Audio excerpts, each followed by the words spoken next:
And now I'd like to present one of the sons of Israel, Abel, Yeshaya Hawkins.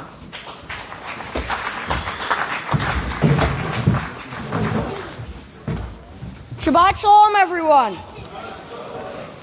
You may be seated. May the peace of Yahweh be with each and every one of you. The title of my speech is, well, I'll let you know later. To start off this morning, I have a question for everyone.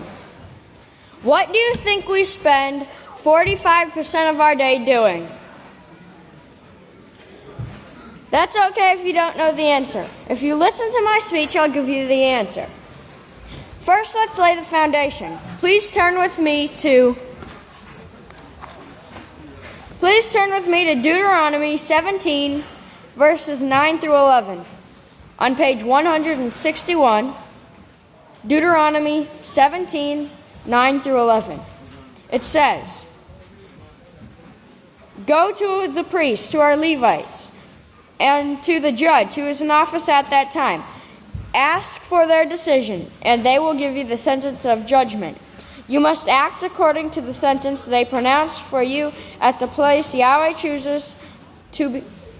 Be careful to do all they order you to do. According to the law they teach you, you shall do, and according to the decisions they give you, you shall do. You must not turn aside to the right hand, nor to the left hand from the sentence they pronounce for you." This is Positive Law 174. Listen and obey Yahweh's anointed priest. Did you hear that? Okay, let's look at another scripture. Turn to Leviticus 19:32. Leviticus 19, verse 32. On page 98, Leviticus 19:32. It says, "You shall stand up before the gray-headed, and you shall honor the presence of an elder or teacher, thereby giving reverence to your heavenly Father. I am Yahweh."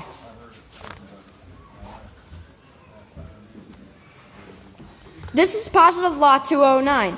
Show honor and respect for Yahweh's appointed teachers. Now turn over to Exodus 20:12, which is on page 61. Exodus 20:12 on page 61. It says, "Honor your father and mother, so your days may be long upon the land which Yahweh your Father is giving you." This is Positive Law 210. Show honor and respect to parents. So have you figured out what we spend 45% of our day doing? The answer is we listen. We listen 45% of our day. Now that doesn't mean we talk 55% of our day. Actually, according to a study done by Wilt in 1950, the average person only spends 30% of their day speaking. Have you ever been told Yahweh gives us 2 ears and only 1 mouth? Why? So we can listen more than we speak. Here are a few more interesting facts about listening. We listen to people at the rate of 125 words to 250 words per minute, but think at 1,000 to 3,000 words per minute. The processing gap creates opportunities for distractions and failure to listen attentively. Less than 2% of people have had any formal education on how to listen. Images go into your long-term memory, nevertheless, words live in your short-term memory.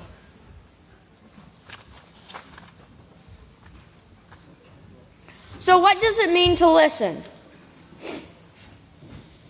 I'm going to give you the definition for listen from the Merriam-Webster's dictionary.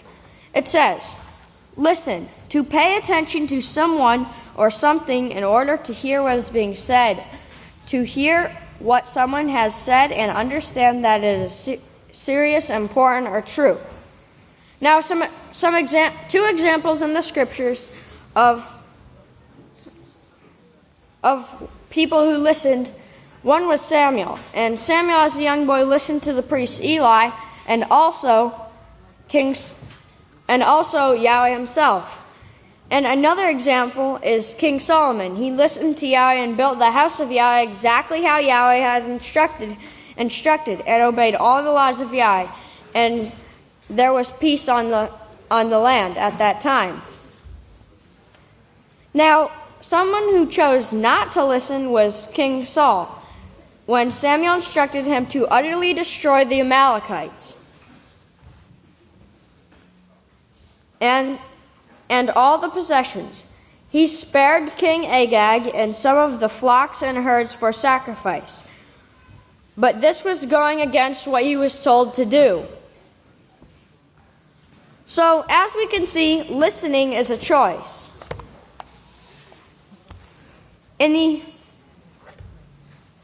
But why is it important to listen? In the Peaceful Solution Character Education Program Acceptance Unit on page 49, the first paragraph, it tells us.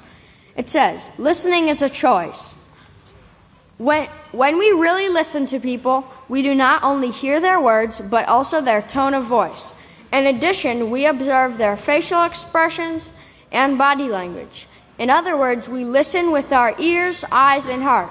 This is called listening with empathy.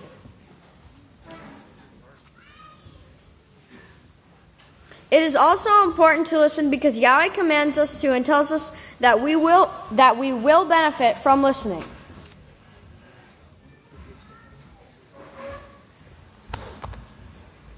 Let's read two scriptures to close. First, turn over to Ecclesiastes 5, 1 through 2. On page 520, Ecclesiastes 5, 1 through 2. It says, keep your foot, watch your step, when you go to the house of Yahweh, and be more ready to listen than to give the sacrifice of fools. For they do not even realize that they do evil. Do not be rash, reckless with your mouth. Do not think of hastily uttering a word before Yahweh. Yahweh is in heaven, and you are on earth, so let your words be few. And for our final scripture, please turn over to Deuteronomy 28, verse 1. Deuteronomy 28, verse 1. It says, on page 169, Deuteronomy 28, verse 1. It says, And it will be if you will listen diligently to the voice of Yahweh your Father by observing and doing all his laws, which I command you this day, that Yahweh your Father will set you high above the nations on earth as his kings and priests.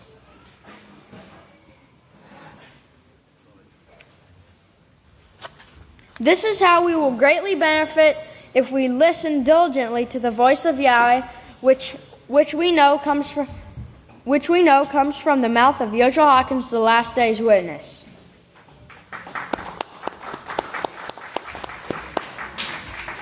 Oh, by the way, have you guessed my title yet? It was Listen Diligently. And with this, I'll turn it over to son of Yisrayl, Buffalo Bill, for prayer.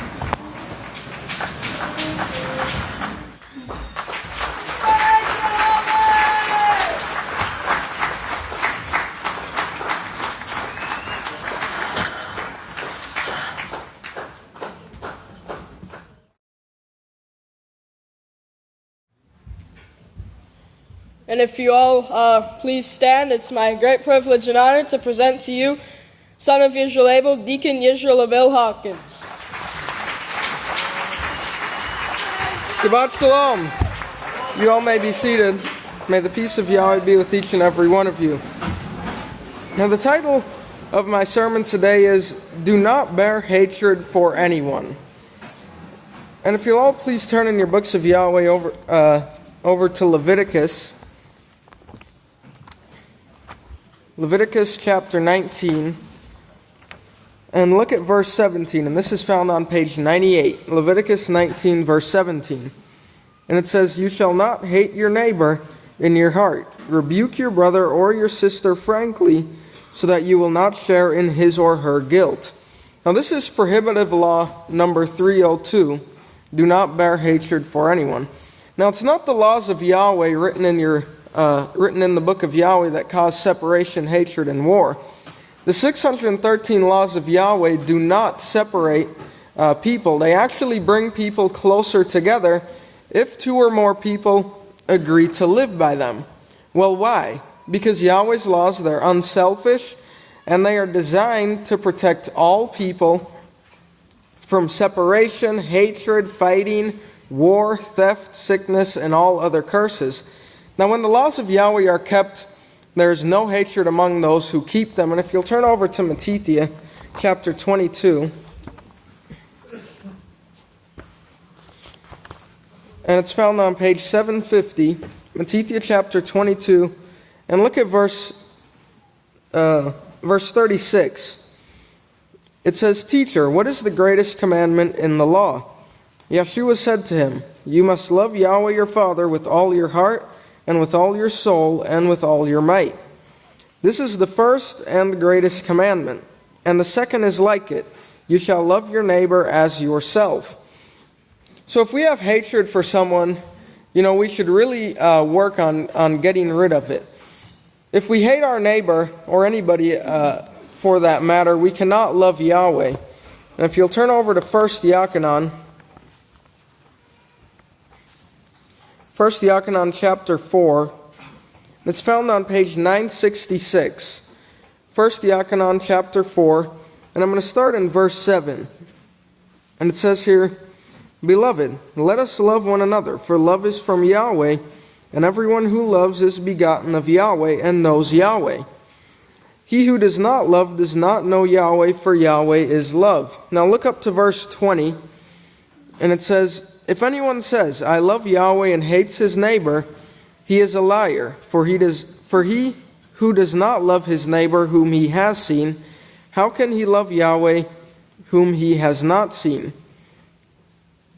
For we have this commandment from him, that he who loves Yahweh must love his neighbor also." Now the world we live in today is filled with hatred, which can be seen seen from all the atrocities that exist. The curses that a nation experiences for bearing hatred within its borders are far-reaching and affect almost every inhabitant. Now, I have some articles that I would like to read you. Now, these are called hate crimes.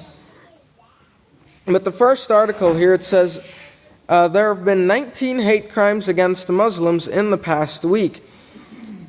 A wave of violence targeting Muslims has spread across the country since Donald Trump's incendiary remarks. Now, I'm not going to read all of these, but one of them here, it says, St. Louis, Missouri. A man who identified as a former Marine called the St. Louis office of the Council on American Islamic Relations, or the CIARSTL, threatening to chop off the heads of any Muslims who came to his home. Another one here, it says, Philadelphia, Pennsylvania. A red pickup truck threw a pig's head at the front door of the Al-Aqsa Islamic Society early Monday morning before driving off. Islam is well known for forbidding Muslims from eating pork or coming into contact with pigs. No arrests have been made. Another one here, Grand Forks, North Dakota. 25-year-old Matthew William Gust set fire to the Somali-owned Juba Coffee House and the restaurant with a Molotov cocktail, causing $90,000 in damages. Gust has been charged with a Class B felony for arson, which carries a maximum sentence of 10 years in prison. And these crimes that I just read you, were all done out of hate for someone else. Now, the results of this hatred include ever-reaching expenses for hospitals generated by having to handle the medical emergencies stemming from gunshot wounds, knife wounds, assaults, rapes, domestic violence, and other like violence occurring on a wide scale. Now, it's obvious that the solutions that they have put in place for this are not working. And these solutions have failed so miserably that actually for a long time people have actually greatly feared their lives and the lives of their loved ones. And if you'll turn over to Deuteronomy,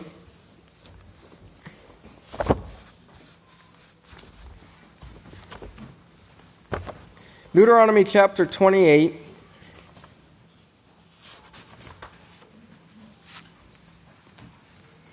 And that's found on page 171. Look at verse 65. And it says, "Among those nations you will find no place of repose, nor will the bottom of your foot find a place to rest.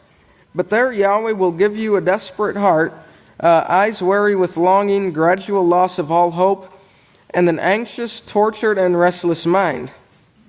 Your life will hang like a weak thread in front of you, and you shall fear day and night that every moment may be your last. In the morning you will say, 'Oh, if it were only evening.' And in the evening you will say, 'Oh, if it were only morning.' Because of the terror that will fill your hearts, and because of the sights you will see with your own eyes." So hatred leads to strife, which on a larger scale leads to war. Now, billions of dollars are spent each year on weapons of war, and the great Deacon Tovey and also Pastor Yisrayl Hawkins they've been showing us, the billions of dollars that have been spent on the weapons of war, and also the training and the preparation of other people for war. Now, during war, thousands of children and innocent people, are slaughtered needlessly, all because of hatred. I have an article here. It's entitled, "Death Toll in 2014's Bloodiest Wars Sharply Up on Previous Year." And it says here, the body count from the top 20 deadliest wars in 2014 was more than 28% higher than in the previous year. Research by the Project for the Study of the 21st Century, or the PS21, shows almost every major war in 2014 was a significant increase in casualties. According to analysis of a variety of data sets, 2014 saw at least 14 conflicts that killed more than 1,000 people, compared to only 10 in 2013. And it gives a list here. And you can see the rank. Syria is number 1 here. And for 2014, the death toll was 76,021, but 2013 was 73,447. Now, the total for 2013 was 127,134. And of course, they said it increased this past year, 2014, to a total of 163,562. Now, it said early on in the article, it says here, assessing casualty figures in conflict is notoriously difficult, and many of the figures we are looking at here are probably underestimates, said PS21 Executive Director Peter Apps. The important thing, however, is that when you compare like with like data for 2014 and 2013, you get a very significant increase that says something very concerning. So it actually increased in the past years. Now, if someone comes against you, don't try to get revenge. And in the 14th book of Israel, chapter 3, the sermon date was 2/08/14. And also in this year's calendar, the 2015 calendar, for the 12th Roman month, it has this here. It says, "A message straight from Yahweh to his house against revenge of any kind." Now, this is found in the 14th book of Israel, as I said. And it says here in verse 71, "Now this is where salt was scattered over ice, real white snowy ice and snow. And lo and behold, here were Hebrew letters lined up just like someone had written them. They took pictures. Can you see them? And I'll show you what it had in the calendar again. Here's the picture. And you can see, and it says, can you see them? You can tell they're Hebrew if you know anything about Hebrew. Skipping down to verse 72, it says, the images in these photographs show to be the Hebrew word, gives you the Hebrew word here, kodaya. This word is from the Hebrew root word code. I think that's how you pronounce it. The Hebrew, Aramaic, and English dictionary by Marcus Jastrow, Volume 1, page 425, shows the meaning of this word actually quotes scripture that are said in the laws of Yahweh, in what is called the New Testament. Imagine being in trouble. Imagine someone hating you and wanting to kill you. Now imagine also you've been called and Yahweh is preparing for you a house. And He's also preparing you for a house, His kingdom. The kingdom of Yahweh and the house of Yahweh are one and the same. This is the kingdom of Yahweh in training right now here, right here. Praise Yahweh. And if you look, yes, praise Yahweh. And if you look over to verse 76, well, in verse 76, it says here, now this word, this letter, what it actually means is, even if a sharpened sword is laid on one's throat, one must not despair of praying for divine mercy. Know that Yahweh knows what you need, and Yahweh got to get that in your head. And trust in Yahweh, and that He is preparing you for the future to be a part of His kingdom. Yeshua said, I could have prayed for help. Don't you realize that? Don't you realize by now? Haven't you seen what I've done? Don't you realize by now that I could call for squadrons of Malachim to come and fight if I wanted to do that? Now get in your mind that He is your example, not someone who is filled with vengeance and anger. No, that's not taught in the Scriptures. Yeshua taught the perfect unity with Yahweh. He not only taught it, He lived it. Verse 79, about halfway through it, says here, you've never seen any retaliation out of me at all. Never. And you won't see any retaliation from me. I will not yield. I will not yield to the gods or to Satan. And when you do this, when you retaliate, when you let Satan make you angry, and you become like the gods, and you go to war, she pulls you into war. The second letter here is quoting Deuteronomy 6, verse 7. That the words of the law be ever ready in thy mouth. Now the law teaches you don't revenge, don't hold a grudge, don't hate someone, don't hate a person. The system is what is wrong. The God worship, the system of God worship that Satan talked Adam into, then Cain went into it, full force. He's the killer. He was the one used. He was used as an instrument of the gods to murder, to start revenge to working. So don't try to get revenge. Retaliation has never solved any problems, and we could see this plainly in the world today. Revenge has never solved anything. You don't see any problems solved by the world today, and they are all following revenge. So don't bear hatred for anyone. And there won't be hatred in Yahweh's kingdom. Now, in conclusion, I want to read you one last quote from the book of Yisrayl. And it says, don't be revengeful. Be like Yeshua. Your will be done, not my own. There is no place in all the Scriptures that teaches you in the last days to bear a sword, or bear revenge, or bear a grudge. To be hateful and envious, evil with your brothers and sisters. There's nothing that teaches you that in the Scriptures. It teaches you that I'm your friend. Yes, I am your friend. When I teach you and correct you, it's because I love you and I want you with me in that kingdom. So, praise Yahweh. So, don't bear revenge, don't bear a grudge. And, if you have hate in your heart, work on getting rid of it, because the hatred will not be in Yahweh's kingdom. May Yahweh bless you, and if you'll all please stand. It's my great honor and privilege to present to you the great Khan Benjamin Hawkins.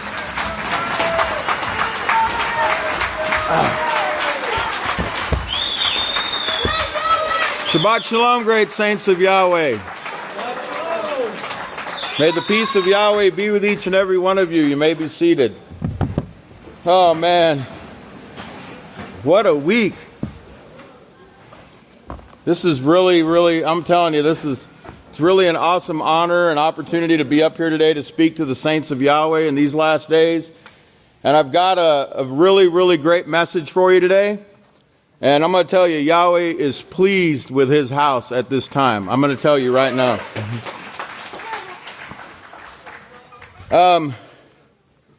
Let's see. Let's get started with the mercy message yesterday from Pope Francis. That's the Drudge Report. That was the cover story yesterday, December 25th at 11:33. Ooh. He's urging mercy. You see that sword? He's urging mercy. And I want you to remember that the mercy of the wicked, it says even the tenderest mercies of the wicked are cruel. And the Catholic Church is lawless. They are wicked. Okay, and they're teaching wickedness to this whole world at this time. You know, as a matter of fact, December 8th started the year of mercy. And this is from the Tampa Bay Times.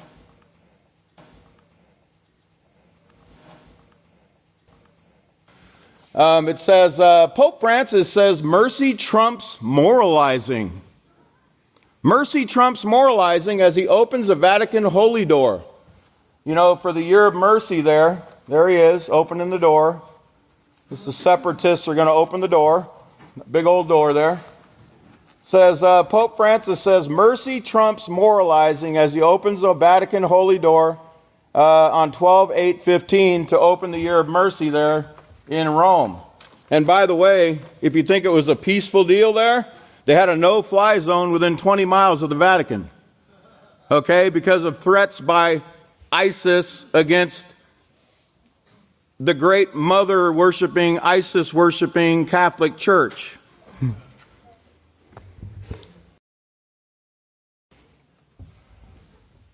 This is the cover of National Geographic this month. Anybody see that?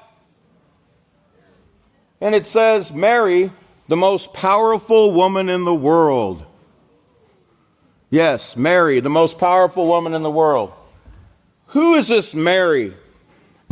Well, I'm going to play a video. In fact, if you could cue up the first video. And I want you to watch carefully, okay? And listen to what they say about Mary worship, quote unquote, and also about ISIS, because they are the same. Okay, now I want to go ahead and play the video if we can, please. Christian leaders recognized Mary's appeal for potential converts among the pagans. If you go back and you read the prayers to the goddesses and the shrines of the goddesses and the rituals of the goddesses, they were beautiful, and they had to do with healing and with salvation and with comfort in all kinds of ways. And so what the bishops did, and this was done with approval, was that, as they said, baptize all of that and bring it within the parameters of the Christian message.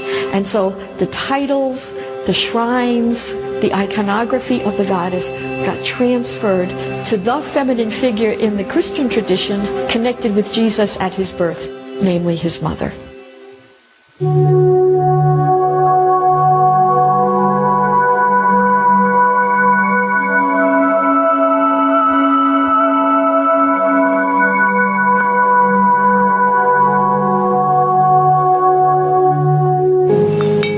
Some of the most striking similarities can be found in religious icons, such as Isis, the mother goddess, and her son, Horus. In the Christian church, we have the Christ child who sits on the lap of his mother, the Virgin Mary.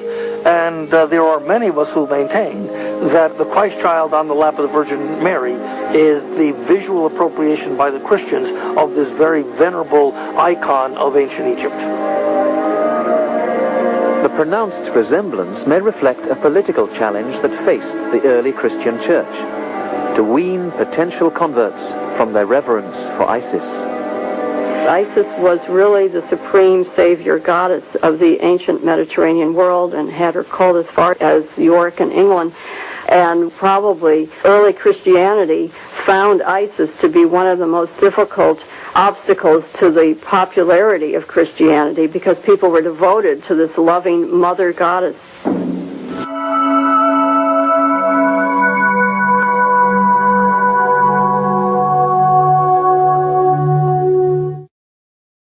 Honoring the Blessed Mother in the way that we should. Now, she's not God. We do not worship Mary. We do not. That would be heretical and improper. We love her. We pay respect to her. We have a special veneration for her. We worship God alone. That's a totally distinct and separate thing. The Blessed Mother we respect. Why? She's the Mother of the Lord. How about? For a start. And she's our spiritual mother. So, when you have a problem, go to Mary. She'll take it to Jesus. Your water will be turned into wine. You'll be given the gift of the Holy Spirit, that gift who contains all gifts, and you can handle anything that comes along. The Holy Father made a pilgrimage to Fatima to thank Our Lady for her divine protection and to consecrate once more the peoples and nations of the world to the Immaculate Heart of Mary.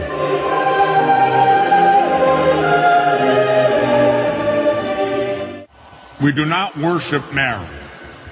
We do not. That would be heretical and improper. We do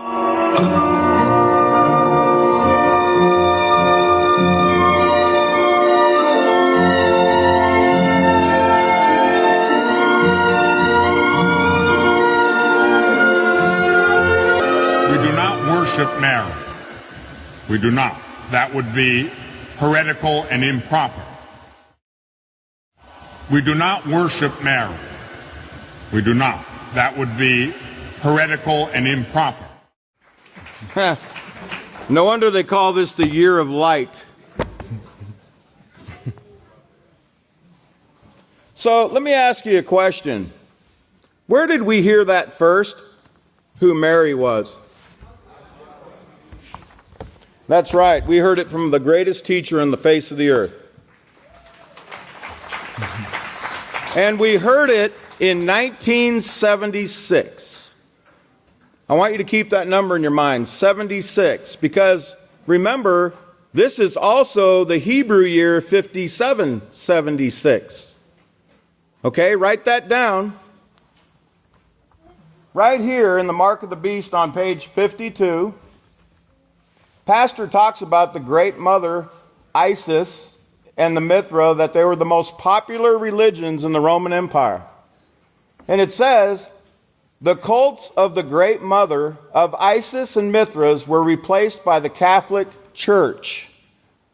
They sucked them in, and it says they subdued those religions into the Catholicism. That's why it's called universal, remember? They worshipped all the gods, okay? The great mother Isis.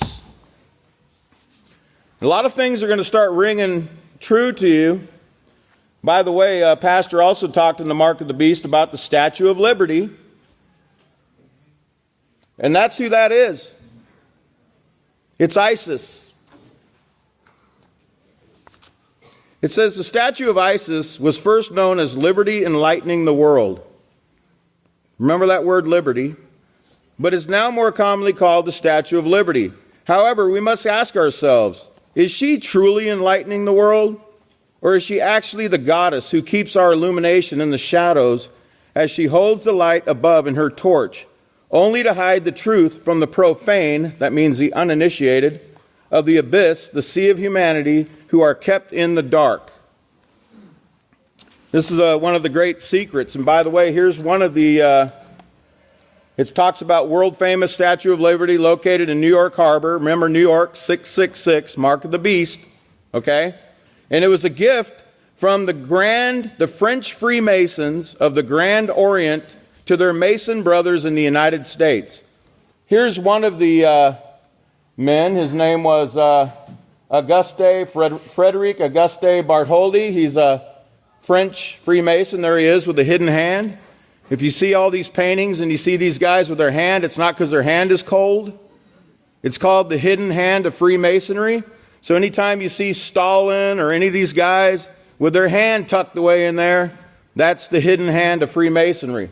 And also, if you notice, the other guy that helped out, Mr. Eiffel, the builder of the Eiffel Tower in Paris.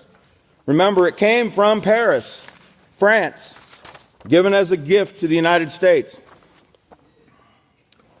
And by the way, and I'm not going to really go deep into this, but I will tell you this.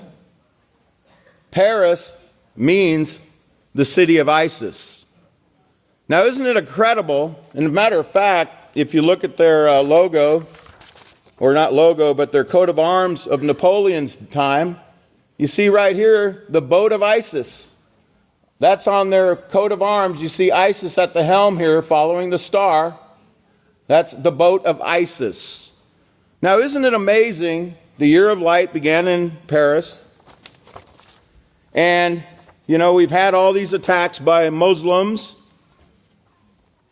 The last attack by ISIS. Remember that? November 13th.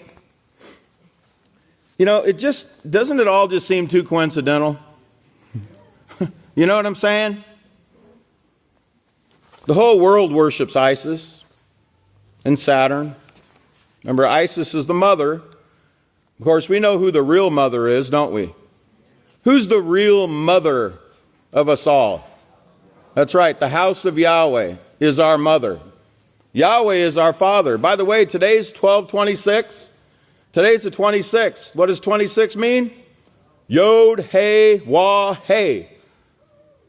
10-5-6-5. 26, right? Now, you can give Yahweh a hand, you know. So, last week, Pastor left off here. He was talking about the number 630. Remember, he saw the press release. And it said 144-630 on the bottom of the press release. And this is the Greek definition. It means to be fully free, release. And I want you to be thinking about the year of release. Okay, that the great Kohan David talked about a few weeks ago. Pardon, forgive, let go, release, loose, set at liberty. Liberty. I'm talking about true liberty, not a statue of liberty. Okay? The world doesn't know anything about true liberty. As a matter of fact, here's what the World 630 is talking about here. Now, you all remember back on that day that Pastor saw the 144-630 was on 12/12 when they were gathered in Paris for the climate change conference to save the world, right? The same people that brought the destruction are going to save the world. Here's 630 in the Hebrew, and it means the enticed gathered. The enticed gathered. Can you turn over to Revelation 16 real quick? Revelation 16.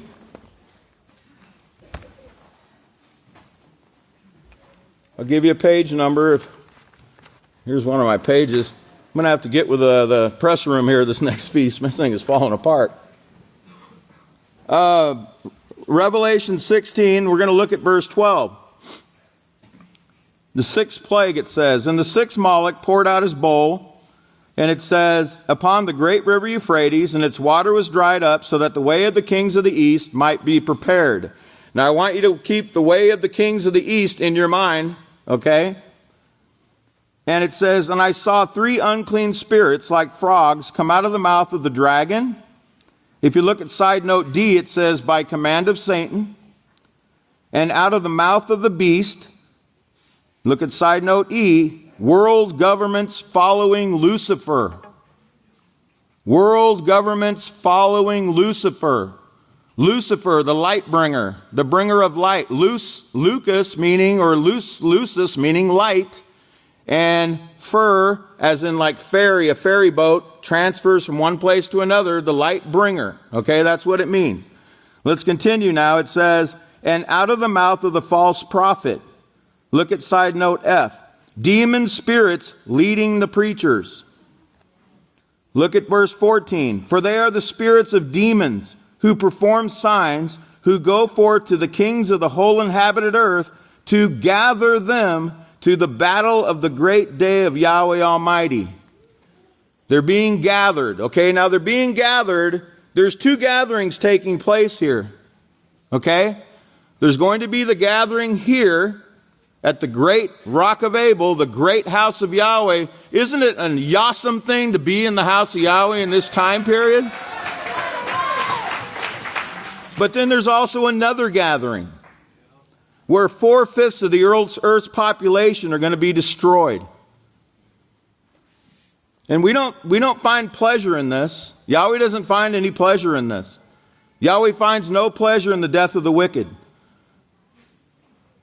Now, let me get my bearings straight. That was 6:30. I just want you to keep that in your mind. I'm not going to go any further into that. Now, I do want to tell you this week something. Yahweh gave us a righteous gift, a beautiful gift for the anniversary of the establishment of Yahweh's last day's work in these last days, a permanent sanctuary on December 21st. But now I want you to know that, matter of fact, let me show you on the calendar. This is the new calendar for 2016 with Yahweh's beautiful 7th Malach on the front, where he needs to be. Of course, the first one here is December, and it shows December 21st is the dedication of the last day's first permanent sanctuary in 1981. That was 34 years ago. 34. Y'all remember that number, right? What occurred in 34? Yahweh's last day's 7th Malach was born, right? Conceived in 33, born in 34. Remember those numbers. They're very important, very significant. Also, the 21st is, 777, right? Think of all these very important numbers that we've been learning. Now, but here's what I want you to get in your mind. It was all tied in on the 21st, but these events took place on 12/20, the evening before. I was great. I'm so shocked and great. It's like there's no end to the beautiful things that Yahweh's bringing forth in these last days to his beloved golden saints. Purple, sprinkled with purple. Can we play the second video? Now, before we play it, I want to just give you a preview of what you're going to see. Now, how many of you are familiar with the fact that that missile down there on the southeast corner no longer has a capstone? No longer has a sword and what else was on that? Just big long sword and a cross, right? The cross of Constantine. It's no longer there. It got put down, clipped off, cut off. Amazingly, right? Now, I want you to look at the time, and I want you to look at the date, and I want you to keep in mind that at the time this took place, the Peaceful Solution Character Education Certification class was taking place. Okay? Can you play the clip?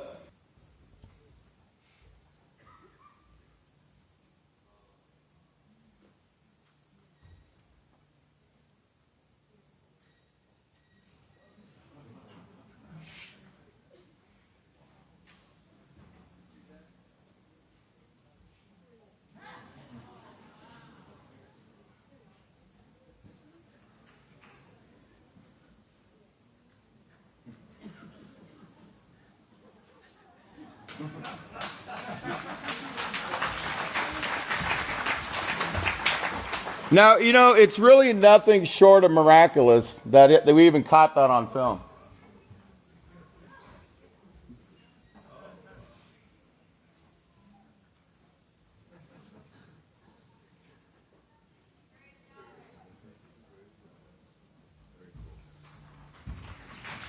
That is so cool. Praise Yahweh for that camera that was sitting there. Because we really didn't know if that was going to be caught or not, but how amazing, right? So on 12/20, now I want to get these things in your mind here as we go along. The definition of Hebrew 12:20, and these numbers, by the way, have been gone over numerous times, because the 19th, 20th, and 21st of December have been the anniversary of many things. Remember Pastor's face seen on the moon from the 19th to the 21st, that 1 year? 1 year, the Peaceful Solution down there teaching Judge Hale's court on the 19th of December. The great teachers of the Peaceful Solution on the women's side on December 19th saw the SHDHF here over the sanctuary and the age and the box. Y'all remember these things, right? That was in 2011. I went over that last week. Now, 1220 that you saw on the frame there, it means gold. It means gold. And I want you to remember the words of this song right here, the gold song. I'm not going to sing it, okay? I promise you. But I'll repeat some words. It says, Yahweh says, behold, my saints shine like gold. They are now prepared to go forth and begin to teach the young and old true lasting peace, the Peaceful Solution Character Education Program that they were in at that time at 6:06 in the certification class that takes place from 5:30 to 6:30 on first day evening because we have Lamuja class at 7. We need to be at these classes. You know, these are very, very important. If we can turn over real quick also to the book of Eob, chapter 22. Eob, chapter 22. I'll find a page number for you. It's on page 423. And let's look at verse 21. It says, now submit yourself to Yahweh and be at peace with him. Remember, Pastor last week told us we need to be found at peace with Yahweh. And he was quoting out of 2 Kepha chapter 3. We need to be diligent to be found at peace with him. That means we need to get all sin out of our lives. In this way, success will come to you.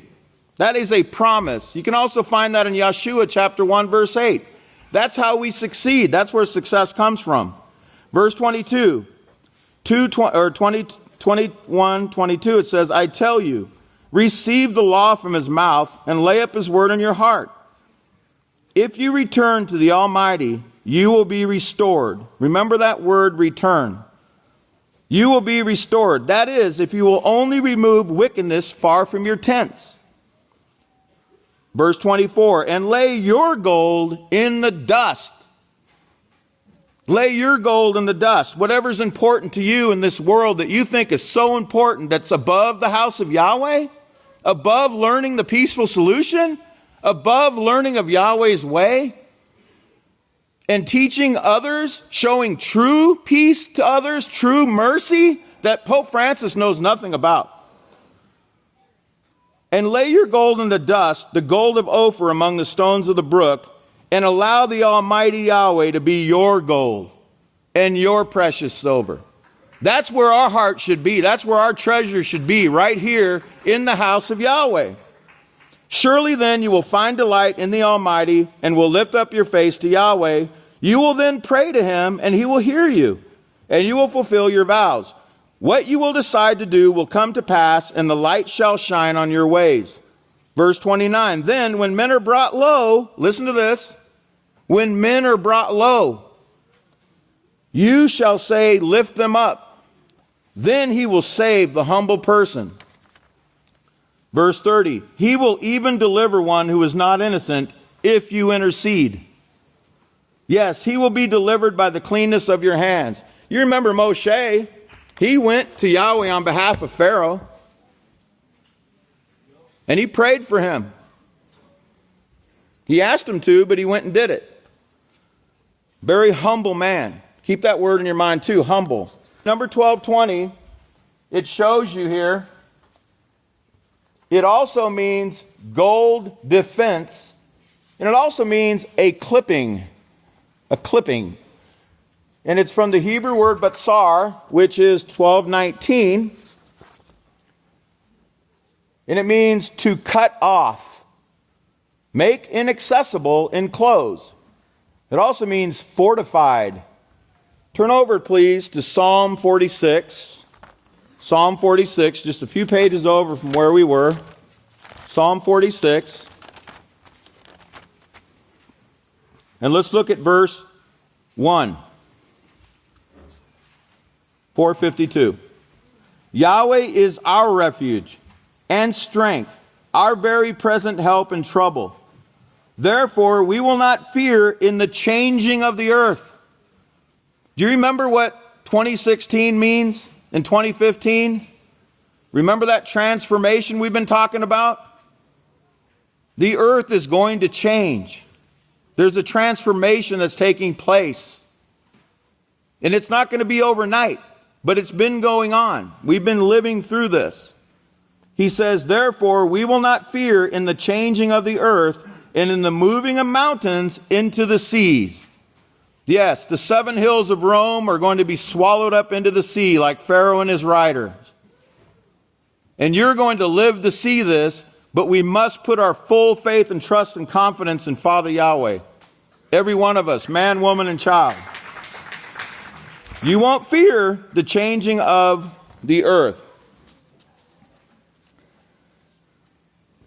Also, for your notes, you can go to 2 Samuel 22:2.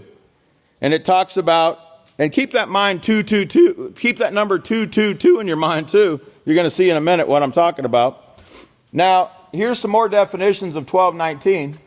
It means to cut off, enclose, fortified, gather, impenetrable. That's talking about this place right here. The gold defense, the house of Yahweh, where Yahweh has his gold stored. And that's you, great gold saints of Yahweh. You are his precious treasure. And he is going to protect the house of Yahweh. It also means to cut off, make inaccessible by fortifying. Now, this is really interesting. It says to cut off, take away, Psalm 76:1-3. 76:1-3. You know, let me give you a little background on that. Psalm 76:13 doesn't exist. Let's turn there and find out. Turn to Psalm 76. That caught my attention because when I was studying the number 7613, that's the first place I went, to Psalm 76, so I could see what the 13th verse said, and I was shocked to find there's only 12 verses. And I was like, oh, just missed it by one. But let's read verse 12. It says, you break the spirit of rulers. You are reverenced by the kings of the earth. Now, this is Psalm 76. Pastor wrote Mark and the Beast is 76. This is the year of light, 5776. So let's read a little bit at the top here before we go further into this. It says, in Yada, O Yahweh, your name is known. Then your name is exalted in Israel. In Salem, meaning Jerusalem, the city of the priest who teaches peace, is your tabernacle, the house of Yahweh. And your dwelling place is in Zion. Remember all those that keep Yahweh's 613 laws. There you shattered. That word shattered is Hebrew word 7665, and it means you broke the arrows of the bow, the shields, the swords, and the weapons of war. Selah, that means ponder this for a moment here. And think about that sword down there at the end of the southeast corner. And the east, with the kings of the east. Remember the way of the kings of the east. Says you are more resplendent and excellent than the mountains of prey. That means those churches. The stout of heart are plundered. The warriors sunk into sleep. And none of the mighty men had found use of their hands. You know why? Because you, house of Yahweh, we are teaching the peaceful solution. And we're going to put those warriors to sleep. Do you understand that? They are going to go to sleep. I'm not talking about death.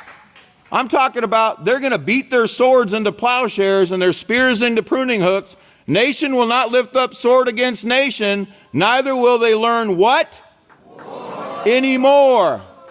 War anymore. Sounds like a song you could probably write or something. No war anymore. Now it says, at your rebuke, Father of Yaakov, both horse and chariot have been cast into a deep sleep. Remember these weapons of war that Samuel told them that they would be building for the king. If they took a king, that he would have them building his weapons of war. You yourself are to be held in reverence, and who will stand against you when you're in your judgment? He doesn't get angry. You know, Yahweh doesn't need anger management, okay? We do. I know I do. I'm not speaking for all of you, but I know I need to be reminded about my emotions and how to control them to my advantage. Chapter 2 of the self-control unit, right? It says, you caused your sentence to be heard from heaven. Remember, Israel, through Yisrayl, Yahweh will be glorified. His sentence is going to be heard by the last day's witness. Remember Revelation 17, come, and I will show you the sentence of the great whore, Jorge, Bergoglio, the man of the earth man, when you rose for judgment to save all the oppressed of the earth. Truly they will praise you for your wrath against evil men. The survivors of your judgment will gather around you. Make your vows to Yahweh, our Father, and pay them. Let all those around you, O Yahweh, bring gifts to you, Almighty One, who is reverence. Now, that last 12:20 is from 12:10. It's from the Hebrew Batsar. But Psalm 76:13, it's not there, is it? This must be some kind of mistake. I'm going to tell you, it shocked me when I saw it, when I was like, 76, that doesn't even exist. But let me do some investigating.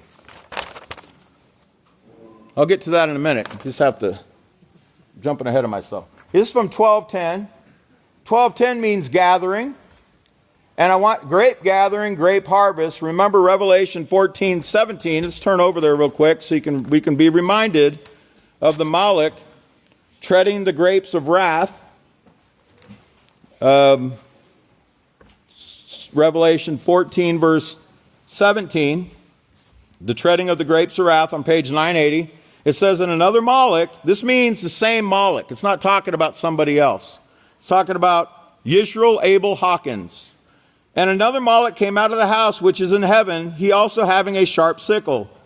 And another Moloch came out from the altar who had power over fire and cried with a loud voice to him who had the sharp sickle, saying, thrust in your sharp sickle and gather the clusters of the vine of the earth, for her grapes are fully ripe.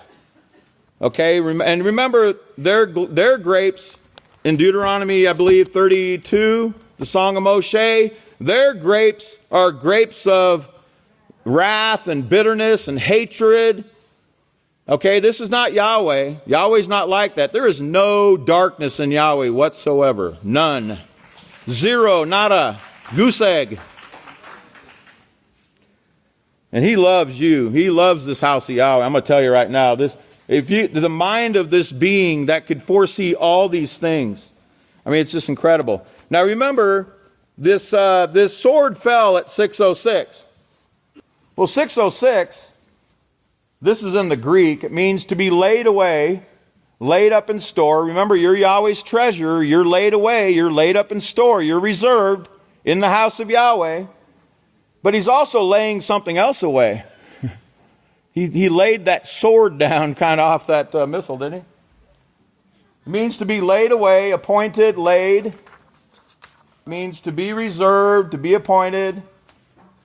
And it's the Greek apo, which is 2749, says lay, lain, specially appointed. That's us, specially appointed.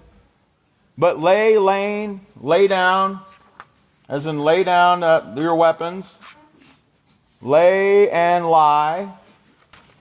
Well, notice what it also means here. It's from 5087, and it means falling, laid down, sink. Okay? Remember, Babylon is falling. The ways of war are going to be eliminated. But not before 4/5 of the earth's population are destroyed. This is 606 in the Hebrew, and it means man. It means mankind. And it's from the Hebrew word Enosh. Enosh is 582 in Strong's, and it means mortal man, scoffers, scorners, soldiers. It's from the Hebrew word Enash. It's 605, and it means sick, desperately sick.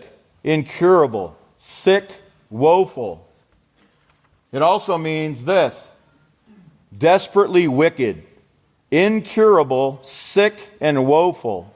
Remember what the woe to these pastors that are teaching, that are spreading Yahweh's flock and not gathering them here where they belong.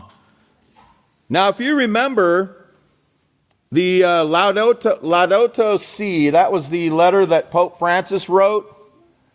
It was officially published at noon on June 18th, 2015, accompanied by a news conference. So it was on the 6th Roman month, the 18th day of the year 15. So everything adds up to 6, doesn't it? 18 is 6 times 3. 15 is 5 and 1 is 6. 20 and 15 is 36. That's 6 sixes. Let's see. How many more 6s can we get out of this? But now, in the way of if you were in Rome and you were doing as the Romans do, in the what do they call that? The European dating, it would be 1806. 1806, like 1806, like 606, when that thing fell out there. Y'all remember? In fact, if you were watching, it had the military time and it said 1810, but I forgot to show you something. I'm going to have to clear this up in case there's any conspiracy theories about this. I want to quelch them right now. Let me quelch these right now. Let's see, where's it at? Here it is. Okay, last night I had to take this picture because I couldn't sync it up with that one night, but our great security team showed this, that you can see this was last night, same camera, okay? And it shows that it's 20:46:02. The time is 8 o'clock, I think, 8:46. And that over here, you'll see it says 8:42 here, but it says 8:46 here. There's a 4-minute difference. In other words, the clock was 4 minutes fast. It said 1810, but it was actually 1806. Okay? Does everybody understand that? So there's no conspiracy theories. Okay, great. I knew you would. Okay, so, all right, let me continue. I still got a lot to cover. All right, so let's get into, and I'm going to get back to that 7613. Believe me, Yahweh's going to bring us back to it. Okay, now, December 20th. Okay, I am jumping ahead now. All right, I want to remind you of something. We were talking about 7613. Y'all remember that number, right? Didn't we wear it on our purple sashes? Pastor still wears it. I still see him with it on sometimes. Notice this. This was from the great judge in South Carolina that is along with another great judge in Yahweh's house that are monitoring these things. If you remember, on December 20th, 2013, there was a news release. And the news release was, Yisrayl Hawkins tells Pope to let Yahweh's people go. Isn't that coincidental? And notice, Pastor said, December 20th is when it was released, and Pastor noticed the number there of media that were grabbing onto it at that point was 7,613 media. That was on December 20th of 2013. You think that's a coincidence? Oh, you won't after you see the rest of this. Okay, so we have a history of December 20th and 7613 already. So what I did was I said, well, how many days has it been since December 20th, 2013 to December 20th, 2015 when this missile fell? Well, it was 730 days. Of course, the 73 struck me right away because what does that mean? Race. The race. Remember, 73 means the race in Greek. And it also means sash. Remember, in the Hebrew. Yeah, we got to remember these numbers and these definitions, okay? If you keep them in your head, you'll see certain things and you'll go, oh. That's why we're learning these numbers and these definitions and things, because it's very important, okay? It's very important. So I looked up 730. Okay, I looked up 730. This is Hebrew, and it's from 729. It means a cedar, and that means from the tenacity of its roots. It's firmly grounded and rooted. Like Psalm 1 says, it's like a righteous man who's by a riverside, like a tree that's firmly grounded, okay? And it's from 729, okay? And 729 means to be firm. Made firm, firm and strong. So I looked up 730 in the Greek, and it means male. And it says, from the word arrow. I don't know if you remember this, but last week this word came up. It was 142 in the Greek. And it means as stronger for lifting. Arrow meaning like an aeroplane, takes off and it lifts up. And it says, see Greek arrow. So I went to arrow. And it's word, as I said, it's word number 142. And it means to raise, take up, lift. Raise, lift up, take away, remove. And let me get, and a little further along, it says to take off or away what is attached to anything. As that sword that was attached up there on that missile. To take off or away what is attached to anything, cut off, to carry off. The wind carried it off, by the way. Or was it the Malachim that carried it off? Pastor said, before I go any further, Pastor said it looked like a work of art down there. The way that thing fell, it really shouldn't have fell that way. It's just nothing short of incredible that it fell forward and not backward. It's just really when you go down, and I encourage everyone to go down and look at that today. Go down there and look at it. By the way, I forgot to tell you, we looked at it, before I go further there. Let me show you some measurements that we came up with. It was exactly 222 inches, 18.6 feet. 1806, remember? 666. The ways of mankind, war, hatred, retaliation. 222. Wow, that must be a coincidence. Hey, by the way, let me give you another side of 222. Go to Daniel 222. While we're talking about 222, let's go to Daniel 222. On page 672, it says, you, Yahweh, reveal the deep and secret things. You know what is in the darkness, and the light dwells with you. Yes, you are the true illuminated ones, the true enlightened ones, right here in the house of Yahweh. Everybody else is faking it. They're in darkness. They don't know what the light is. The light is Yahweh's laws. We're the ones being taught Yahweh's laws, not the world. Okay, so it was 18.6 feet. By the way, here's another picture I really liked. It's exactly 70 feet from the van there to this sword that's laying in the ground. Exactly 70 feet. And remember, this is a 7613 van. Remember? There's the sword buried into the ground there. It's just amazing how it landed like that. Now let's continue. Oh, by the way, what was the other number? I forgot on that. It was 18.6 feet high. It was 70 feet from the van. What was the other number? Oh, what now? No, not that. It was another one. I'll have to go back and look.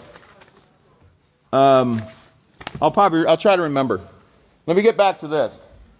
So it means to take up or take away. And notice it says, by Hebrewism, compare NASA. Compare NASA. Now we should all remember where that word came from, right? Well, let me remind you first. Here's the purple book of Israel. Purple and gold, pure fine gold, gold, pure fine gold. In the gold song, remember? The very first sermon, this has been gone over before, was 7:6:13. 7:6:13. And just to give you whet your appetite here, the last sermon in that book was 12:21:13. 12:21. Huh.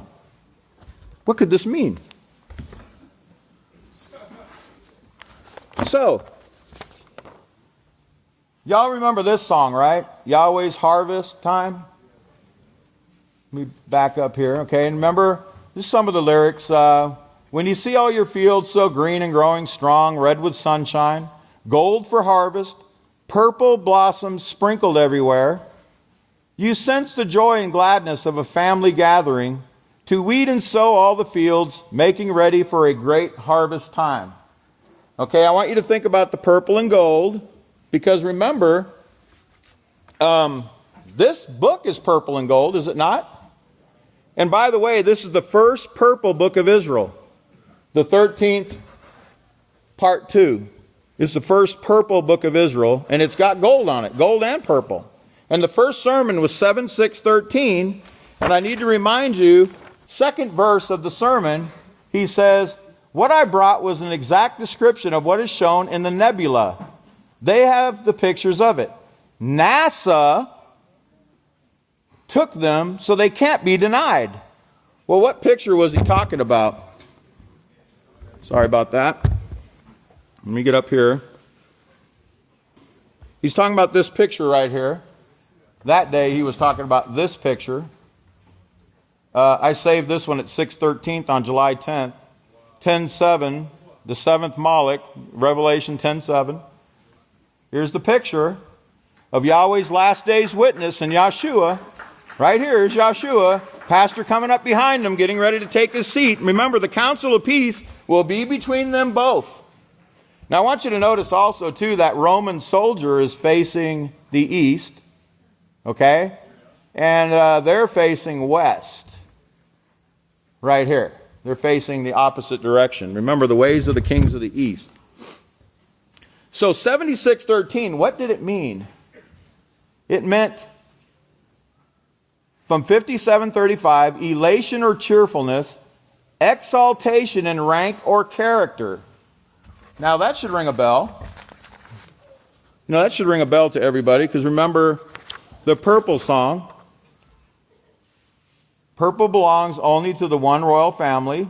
It says, purple is the rank and character of Yahweh's kings and queens.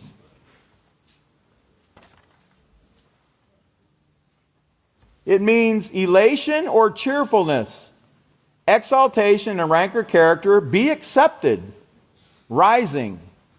It's from 53:75, and 53:75, here it is the Hebrew word NASA. Remember, that's a missile down there, isn't it? I want you to think of all these things that I mentioned. But you know, it's really amazing where that word NASA was first mentioned. Any guesses? Let's go back here. 1976. Page 126 of the Mark of the Beast. But it means a different lifting up. We lift up what? Yahweh's righteousness in the house of Yahweh. We lift up Yahweh and His righteousness, but the world lifts up this. Right here, page 126, Pastor talks about the Greek word bird in Revelation, that it talks about every unclean and hateful bird. There's 142, arrow, which you just saw, and it says NASA right here. Every unclean and hateful bird means to raise up sin. To raise up sin, which is against the laws of Yahweh. Again, that's page 126 of the Mark of the Beast. So we thought we heard it the first time when it was first brought out, right? Oh no, everything goes back to the Mark of the Beast. Exalting sin instead of righteousness. It also means to lift up. Remember what Yahshua said in Luke 21:28? When you see all these things begin to take place, remember the signs in the heavens and in the earth, he says, lift up your heads, be cheerful. Remember what it means? To be cheerful. The other definition I just showed you. It means to be cheerful. It means elation or cheerfulness. Be cheerful. We got everything to be cheerful about right now. Don't you think, House of Yahweh? Okay, I want to make sure that, okay, I showed that. All right, and I showed you the van with the 7613. Okay, now here's the actual news release from December 20th. Yisrayl Hawkins tells Pope to let Yahweh's people attend this upcoming feast and plead to stop prophetic plagues, he says in a new article. Here is Genesis chapter 4, verse 7. Remember where Yahweh tells Cain, you will be accepted if you do righteousness? You see what word that is, right? 7613. 7613. You will be accepted or acceptable. You will be exalted in rank or character if you do righteousness. Oh, just to give you a sneak preview of a later sermon, notice the first 319 is one of the numbers out there on that van. That's the phone number, 956-319-5013. Okay, chapter 2. This is from the 11th book of Israel, chapter 2, part 2, by the way. Pastor talked about it right here. He says it actually means cheerfulness. Yes, that word accepted actually means cheerfulness. It means exaltation in rank and character. Now remember, this was given before the 7613 even took place. In rank and character, being raised up as Yahweh or Isaiah said. And he says it means dignity, excellency. These are all the things there. And if you study every one of those words, you'll see what Yahweh put in that little Hebrew word NASA, or 5375, which NASA comes from. Look up, lift up your head. Okay, now, I told you that this year is, let's see, I don't know if I need to even show you that. Oh, I was going to get back to the 7613 thing here. Okay. This year is 5776, according to the Jewish calendar. They call it the Hebrew calendar. And it's 76 is when Pastor wrote the mark of the beast. And I was actually studying Psalm 76 because I saw how it related to the time period we're in right now.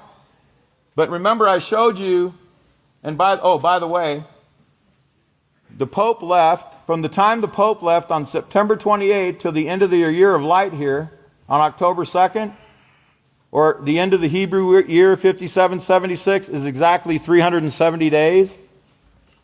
And by the way, that lands, if in case you want to know, October 2nd lands on the, everything's buried up here, I'm sorry.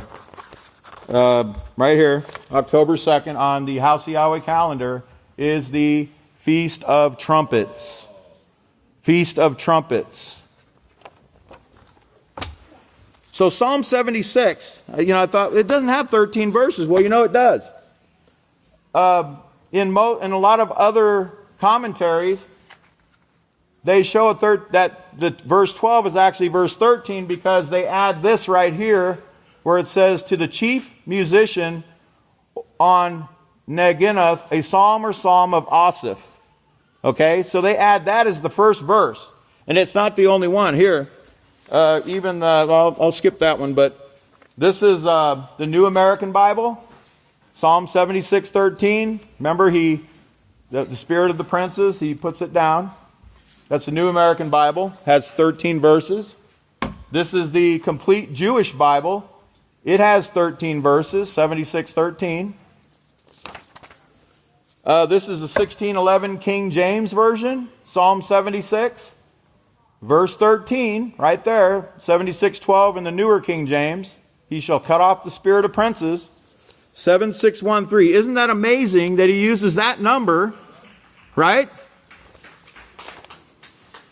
And many other ones too, by the way. Okay, so also the Tanakh version of the Bible. Anyway, Psalm 76.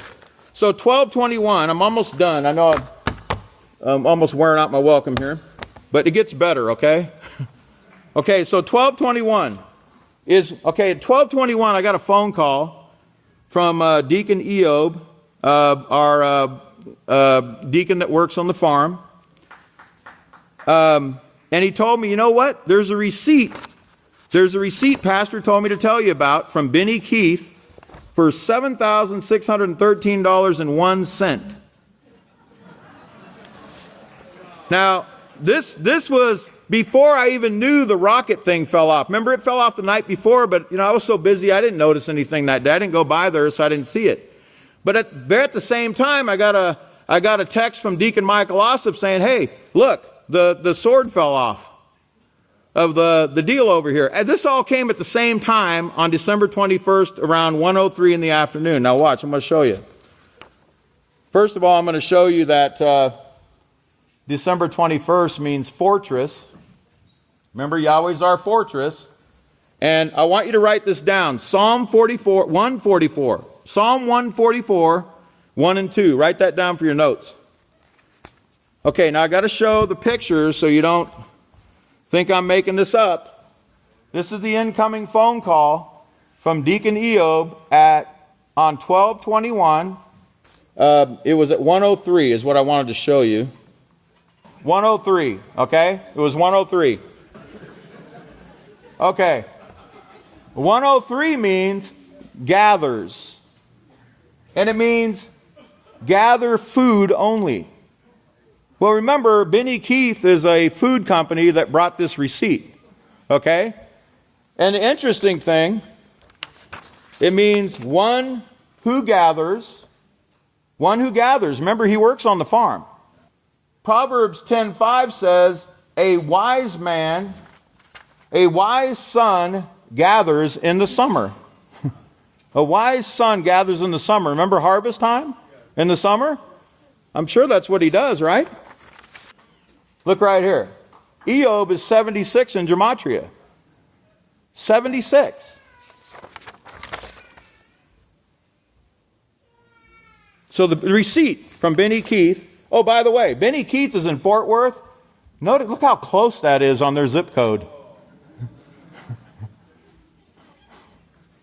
You just knock one of those ones out of there. Here's the check number that he was telling me about. Here's the Benny Keith receipt. Right here, 761301. I guess he made a mistake on that and he scratched 1 in there. Okay, when you do the math, it comes out that minus the tax. 761301. Even the check number was interesting too, but we won't go there. Now remember 1220, it was 7613 and 1 penny, right? 1 cent.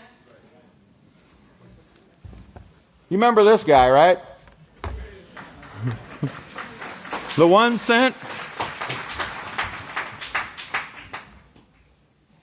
Notice that word liberty. This was back at the last year of release, 2010. There's another one coming up, right? 2016, 2017. I'm sure that's a coincidence, right? Notice 1220 in the Greek. I only showed you 1220 in the Hebrew. 1220 means penny. Penny. It was an ordinary pay for the day's wages. Remember the denarii that Yeshua spoke about? They made a denarius or a denarii was 1 penny. Right here shows all the scriptures that use it. The laborers for a penny a day he sent them. Matthew 22, 20 verse 9, 20 verse 10. Penny, penny, penny. Coincidence, right?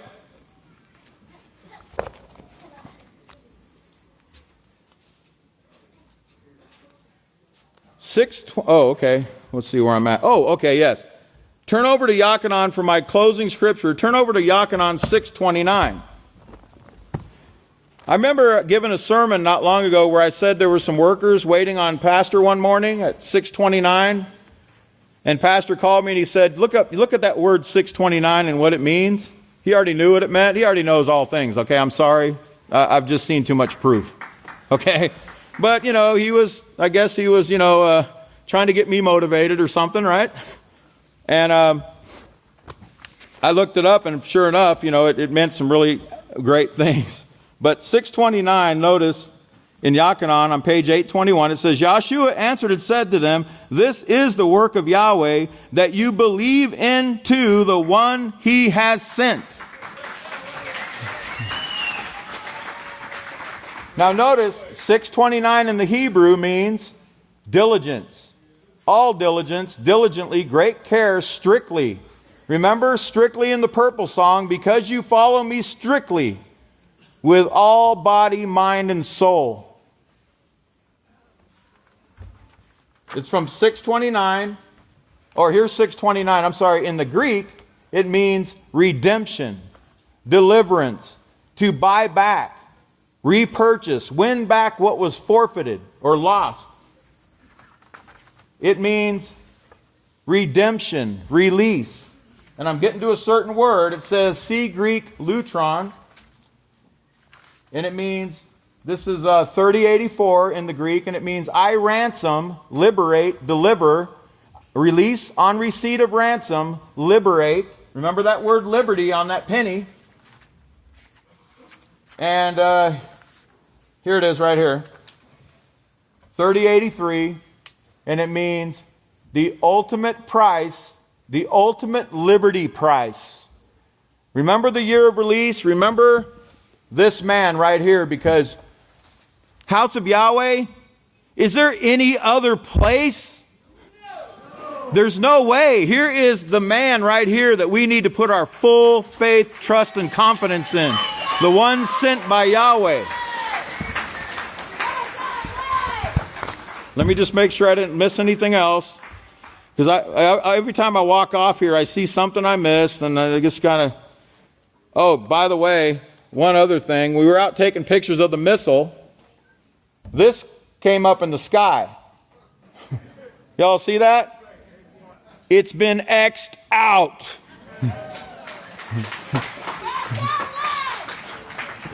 Well, I hope you greatly enjoyed today's sermon. I greatly enjoyed bringing it. Yahweh is putting down the ways of war, but remember, put your full faith and confidence in Yahweh, buckle your seatbelts, because there's going to be a lot of things that are going to take place, and you're going to have to be firmly grounded in Yahweh's house, firmly grounded in the peaceful solution, the laws of Yahweh, the mark of the beast. Get it. It works. Get grounded, House of Yahweh. We love you. Yahweh loves you. It's been a pleasure. And then at this time, I'd like to turn it over to a great priest of Yahweh, the great Kohan Ilya Hawkins. Shabbat Shalom, everyone. You may all be seated.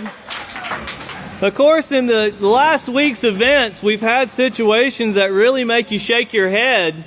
We had a situation where a man had to take a gun and literally prevent a group of people from harvesting his son's organs, who they were saying the man is brain dead. This young boy is brain dead. I say young, he's a young man. So they were labeling him brain dead. They convinced the boy's mother he was brain dead. They were ready to harvest some organs, so he had to go in and save his son. You may think that he had to do that with terrorists, but it was a local hospital just about 2 hours from here. And when the SWAT team finally came in, they brought their own doctors to find the young man was still responsive. But yet the hospital was saying, no, he's brain dead. You should donate his organs.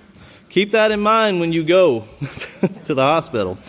Also, the U.S. has lifted the ban on exporting oil. Now, this is the first time in 40 years. Now, this is interesting because the U.K., they actually have so much oil, they have tankers sitting out in the ocean for periods of 2 to 3 months because there's nowhere to put the oil. So where's it being exported to? And, of course, why? Well, the United States, of course, was fracking. They started fracking back in 2008.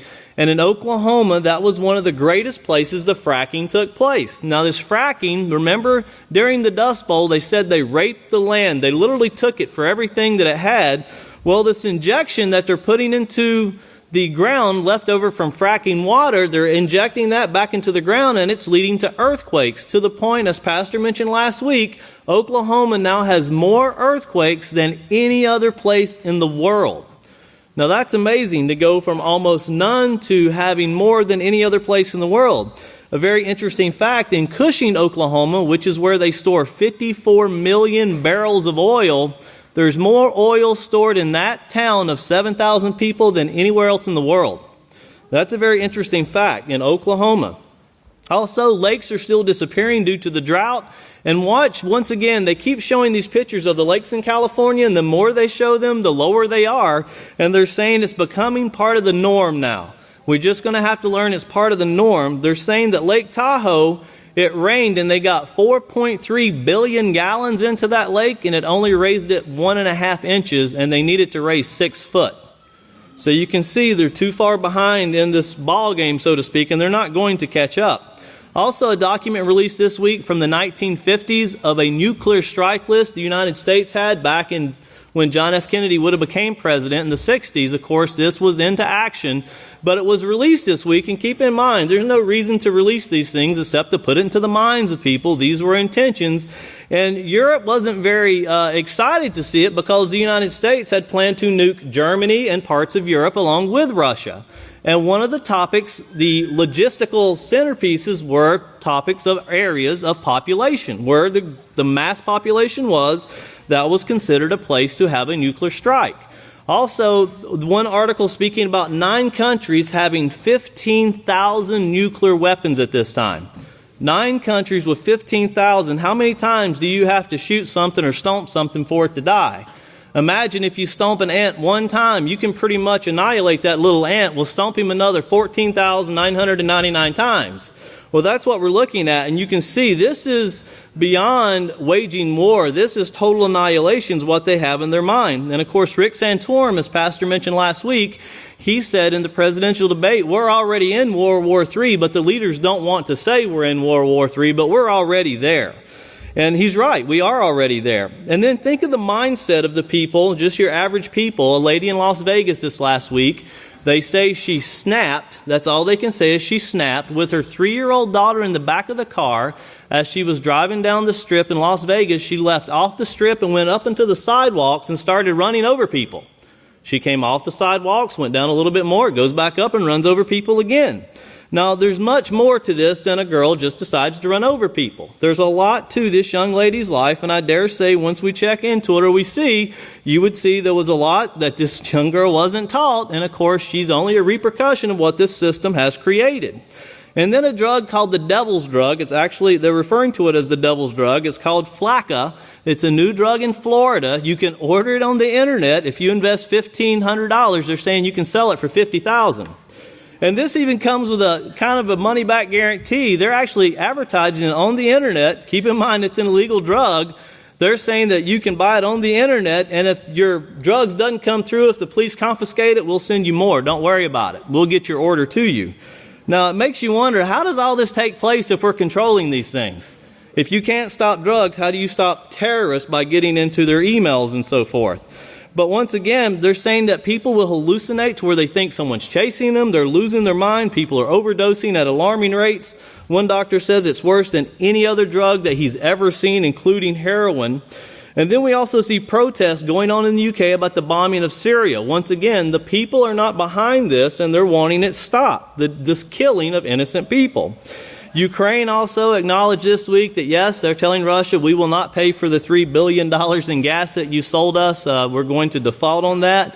The IMF is getting involved. Remember, Putin said just a few months ago, if Ukraine wants to be a nation, they want to be a sovereignty, then let the IMF pay their bills. Well, the IMF is changing rules now, so Ukraine can still get money and default on their loans. So it's very interesting. It's all to give Russia kind of a smack in the face in what they're dealing with.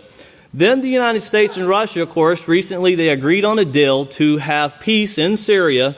And after the deal was agreed upon, the United States still turned to Russia and says, we still will not give you any information, but we want Assad gone. And that's what it's going as Assad. They want Assad out of there. And there's many, many reasons behind that. But stay tuned for that, because watch what's going on in Syria. They just had their largest Christmas celebration, Muslims and Christians alike, celebrating Christmas in the streets of Damascus. So they're trying to show somebody something. Then moving on, it says the United States has a new missile silo that they've put into Romania, which is right there on Russia's border. India, they were competing, Russia and America were competing to sell weapons to India. Well, Russia wins out with a $7 billion weaponry bill, and they're going to sell that to India. Of course, remember, you're buying friends. Remember how you get mercenaries. It's whoever pays more. Also, Italy. Now, pay close attention because it's Italy, but the man specifically says Rome. Rome speaks out about these sanctions the United States is wanting the EU to sign off on. Remember, Joe Biden says sometimes the United States just has to force them to do it. Well, they want the United States, they want the EU to sign off on these bills, but Rome specifically is speaking out against it. Remember, a enemy of my friend is my friend. Remember the psychological aspects that the Vatican works with. Of course, they're scared they're going to get nuked, and they're scared Russia may be the one to do it. Well, Turkey is building with tensions with not only Russia, but now Iran getting involved, saying that Turkey is overstepping their boundaries, so a lot more bullying up around the river Euphrates. And then refugees, you talk about Christmas pains, and of course here yesterday, if you're homeless, you could have went and got a meal. Well, watch what they do over in Europe for those who were Christians. They're immigrants. They came in. Well, instead of giving them a meal, they all went on vacation and left them out in the rain to dry, so to speak, while they froze.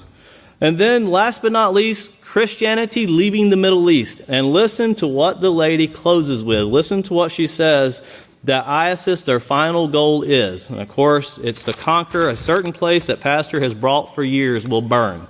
At this time, if we could go ahead and play the news. Pay close attention. The news you are about to see is fulfilling Bible prophecy.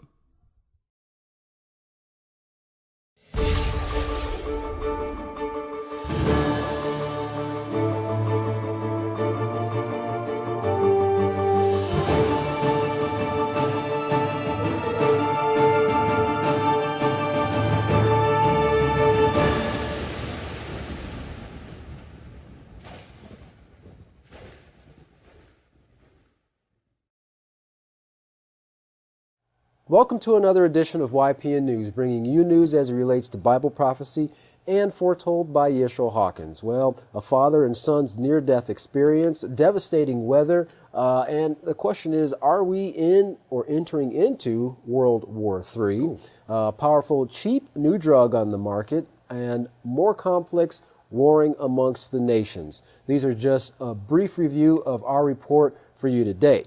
But first, we're going to start off with a father's love and determination to save the life of his son, not from criminals, but from doctors. From doctors? Doctors of all people. Texas dad George Pickering II couldn't bear the thought that his son was brain dead after a massive stroke left him on life support. George Pickering III's mother, that was the son, and brother has signed him up for organ donation, but his father wasn't having that. Pickering II went to the hospital with a gun and barricaded himself in the ward where his son was staying, refusing to leave his side, reportedly threatening staff as well. Now, after a 3-hour standoff with police, he surrendered, knowing that his son had squeezed his hand. The SWAT team brought their own team of doctors who confirmed that the patient was indeed not brain dead as the doctors had suggested. Interesting. Well, Pickering II was making eye contact as well as following their commands, and they were completely amazed at his response. So obviously he was not that brain dead as the doctors had suggested, and the father also has been released from jail as well. Well, after a 40-year-old ban on crude oil exports by the U.S., that ban has finally been lifted. The measure was part of a budget plan for 2016 approved by both parties in Congress, which Democrats agreed to in exchange for tax breaks for their renewable industries. Now, many Republicans claim this will boost the American economy and the job market. You know, Democrats disagree, saying it will cause a loss in jobs and a drop in the economy because those refinery jobs will be shipped overseas. Well, Democrat Raul Grijalva of Arizona said this still gives oil drillers an enormous policy win that does our economy no good and threatens the climate progress made in Paris. Well, environmentalists, on the other hand, worry that fracking, a method used to extract natural gas and oil from underground shale, will further damage the environment. This reversal on the export ban also plans to drop oil prices even more, even after hitting its the lowest on the market right now in recent years. So it's already low, and they're saying it's going to go even lower. I know that they say that's not great for the industry, but the consumers are definitely benefiting from it. Well, staying on the topic of oil, a small town in Oklahoma has the title of the U.S.'s largest crude oil storage center, Cushing, Oklahoma. Don't know if you've heard of it, but because of that, the Department of Homeland Security has its eye on the small northwest Oklahoma town. Back in 2012, President Obama even flew there to push for the now stalled Keystone pipeline, saying that Cushing will be the starting point of that southern end of that project. Of course, that pipeline kind of got stalled in Congress and Senate. Well, Cushing is home to an estimated 54 million barrels of oil, and the Department of Homeland Security is worried about its vulnerability, but not to terrorists, but rather earthquakes. Now, earthquakes caused by the over 4,500 fracking disposal wells that dot the entire state. But the storage tanks were not designed to withstand earthquakes.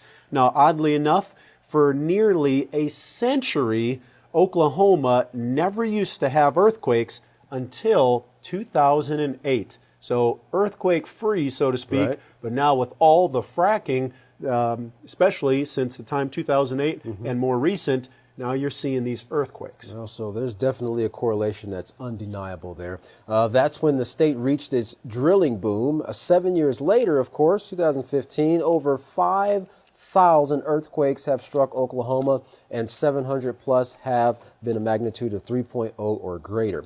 Now, this has got the state officials concerned because if a large enough earthquake were to strike Cushing, it could disrupt the U.S. energy market and become a national security threat. Mike Mulder, the Senior Director for Mid-Continent Asset Unbridled Energy, says that so far the increase in tremors hasn't affected the company's operations as of yet. Now, the storage tanks, which hold anywhere from 350,000 to 575,000 gallons of crude oil, are not built to withstand serious earthquakes. Those facilities were built in a time when earthquakes in Oklahoma, as we mentioned, were very rare. That's right. According to EcoWatch, before 2009, there were only about 2 earthquakes a year in Oklahoma, but now there are more than 2 per day. Oklahoma has more earthquakes than any other place in the entire world, according to a spokesperson from the Oklahoma Corporate Commission. All because of the fracking. That's right. As most of the world now celebrated Christmas, many families in the southern states were picking up the pieces as the storms ripped through their neighborhoods, destroying both property and lives. At least 11 people were killed and many others hurt as tornadoes touched down across 5 states. Northern Mississippi was the worst hit, where more than a dozen twisters struck the southern state and spurred a state of emergency. Across 7 counties from bordering states, from Arkansas in the west, Tennessee in the north, and Alabama in the east. Mississippi's governor visited the region and expressed his condolences for the lives lost in the aftermath of these storms. Well, the weather might be overwhelmingly wet in some places, but in California, they're still experiencing severe drought, and lakes and rivers are drying up left and right. In Folsom, California, an old mining town was lost after a reservoir was built and subsequently submerged the old mining town underwater.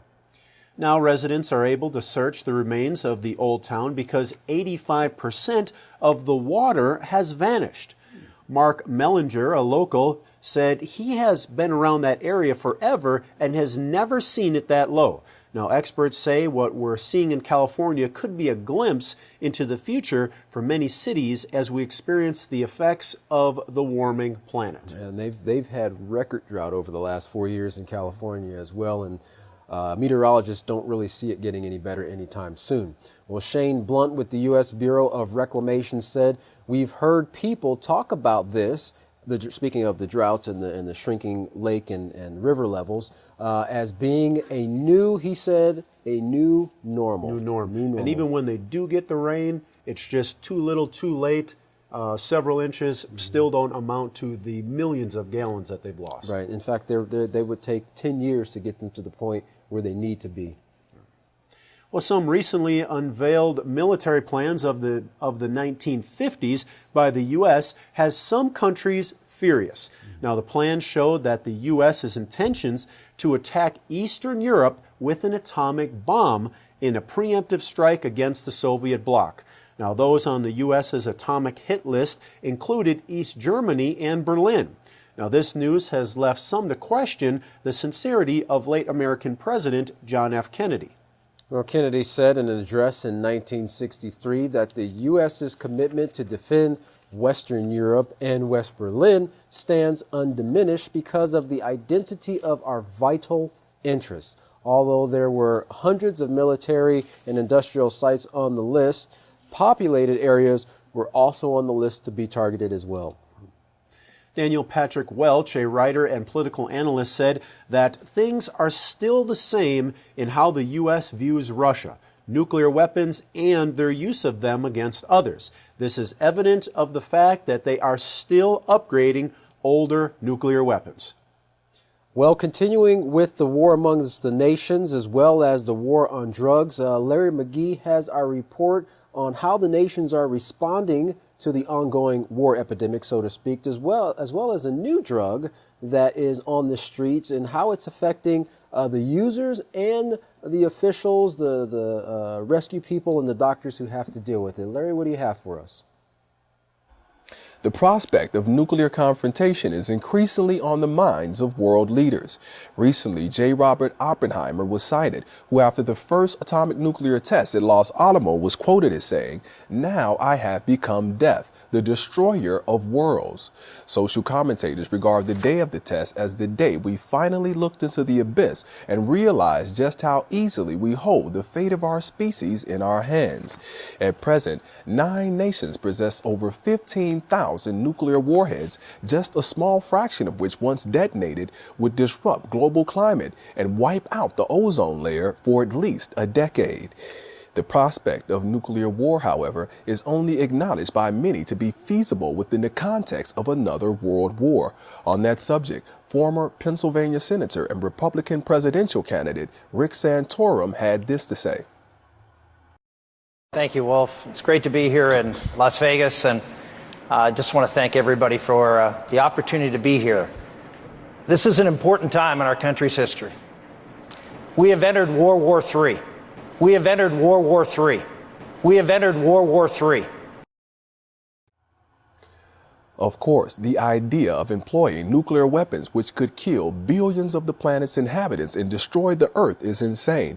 But as an indication of the world's current state of sanity, this week, more than 30 injured and 1 dead after a driver deliberately jumped the curve and mowed down pedestrians like something out of a video game.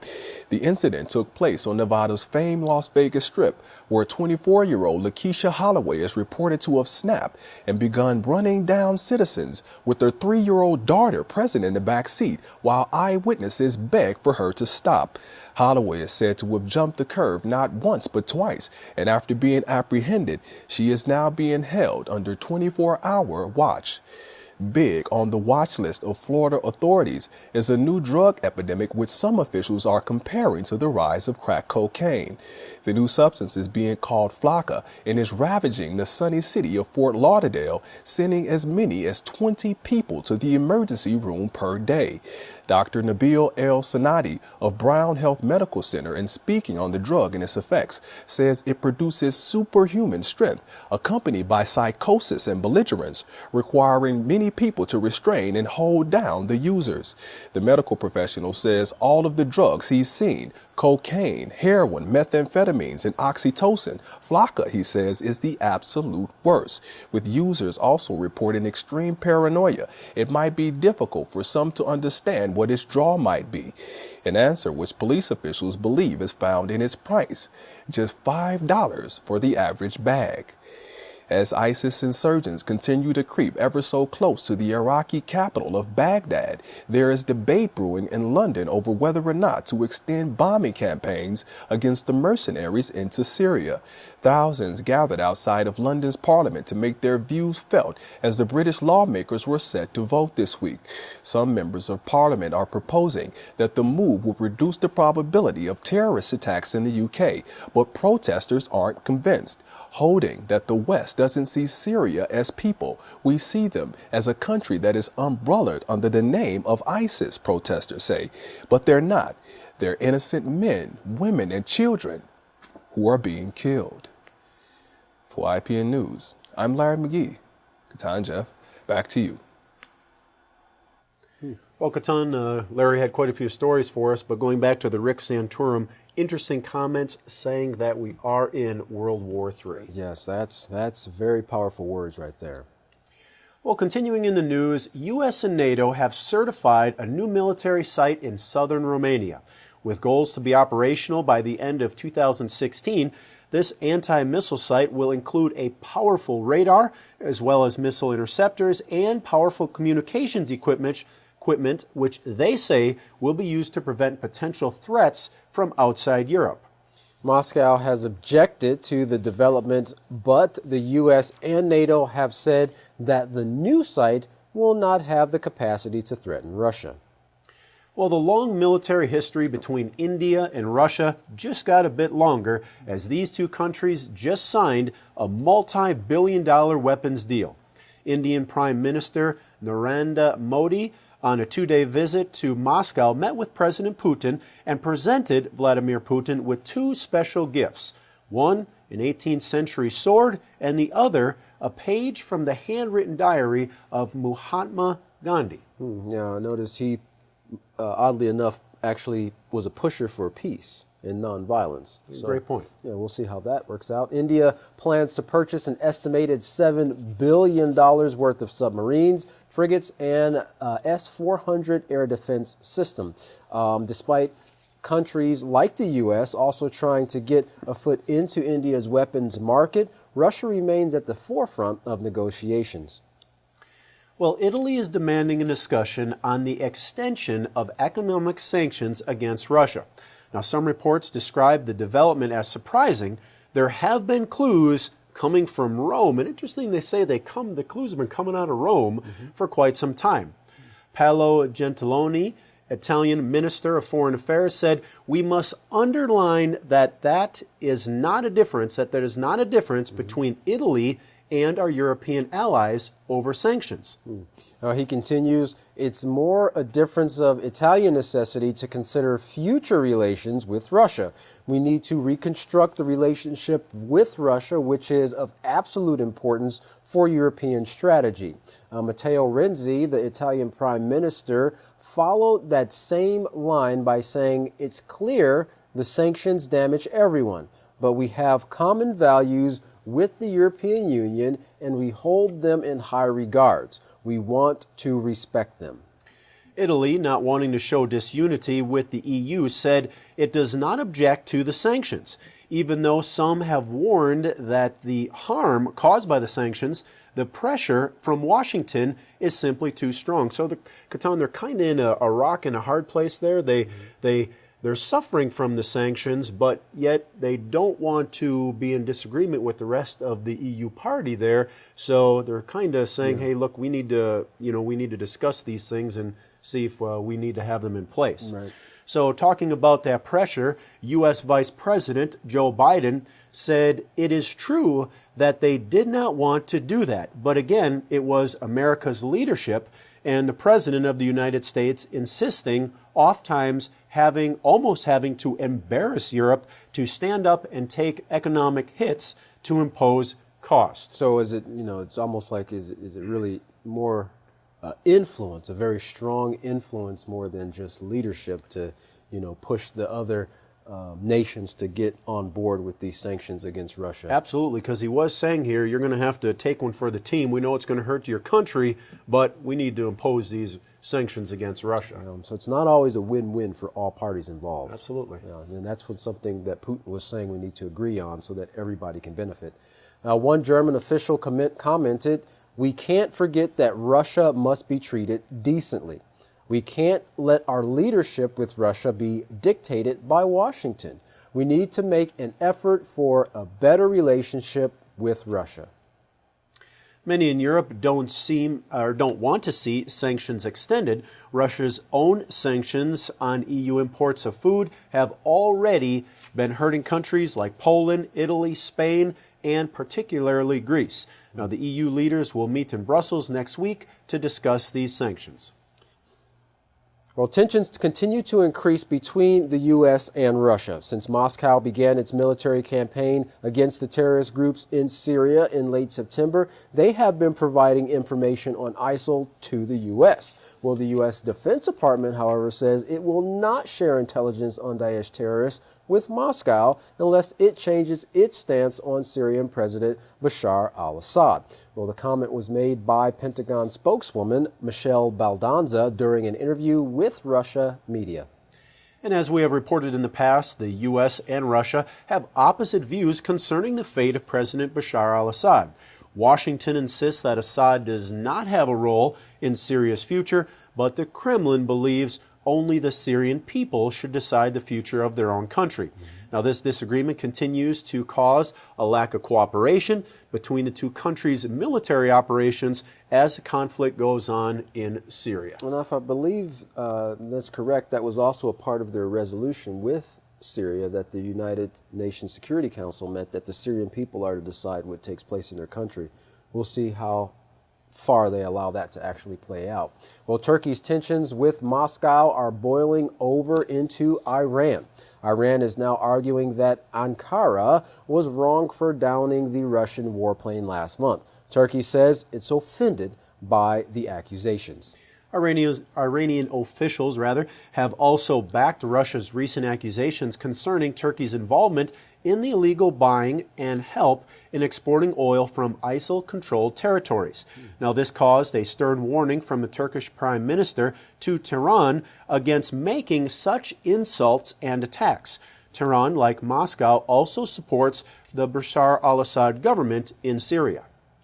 Turkey is a country that once had no problems with its neighbors, but now it seems to have nothing but problems with them. Ankara is currently dealing with foreign policy blunders with Russia and Iraq, and now it appears Iran could be the next relationship jeopardized. Well, 2015 is wrapping up, and while most of Europe celebrates the holiday season, thousands of refugees wait miserably in the French town of Calais for their chance to enter the UK.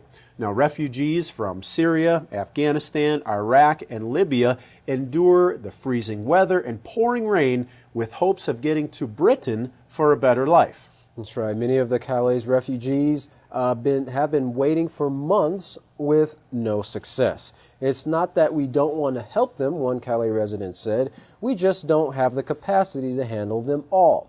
Another man, in the Christmas spirit, I suppose, said, "Christmas goes on and it's our holiday, and it's not a problem of mine. I love Christmas." Yeah.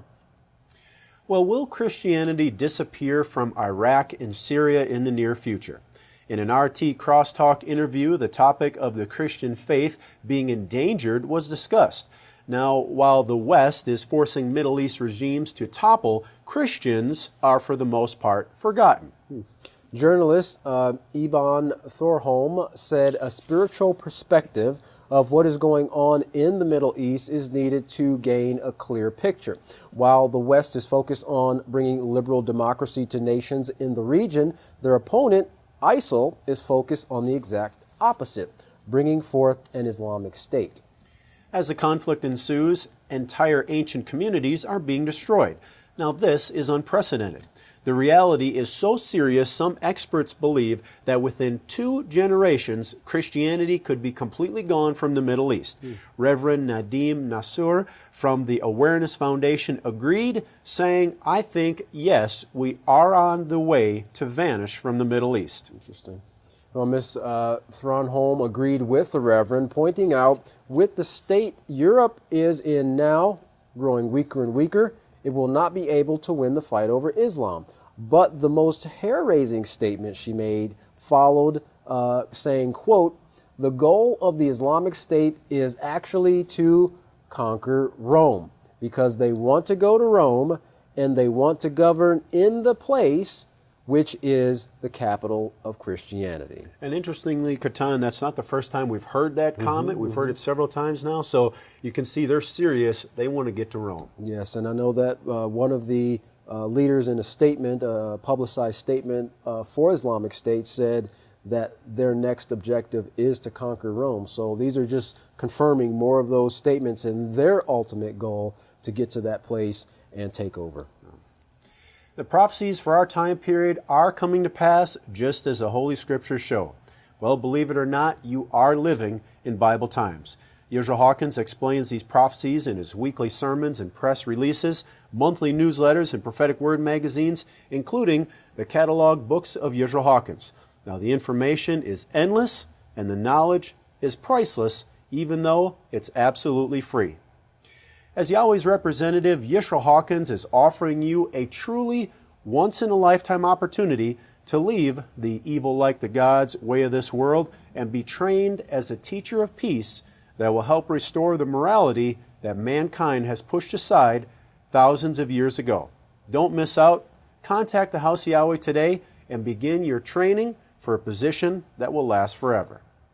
When you contact the House of Yahweh, don't forget to request your free copies of the monthly newsletter and the Prophetic Word magazine. To contact the House of Yahweh, you can write them at the House of Yahweh, P.O. Box 2498, Abilene, Texas 79604. You can also call them at 1-800-613-9494. Visit them on any of their websites at www.yahweh.com, www.yisraelhawkins.com, or www.yahwehsbranch.com. You can also check out our new website at www.ypnnews.com. And to email the House of Yahweh, send your emails to info@yahweh.com. And for any calls outside the United States, please call the number on your screen. And don't forget www.yisraelsays.com for the latest and best reference material for the Holy Scriptures on the market today. From all of us here at YPN News, I'm Jeffrey Heimerman. And I'm Katan Alexander. Thanks for watching.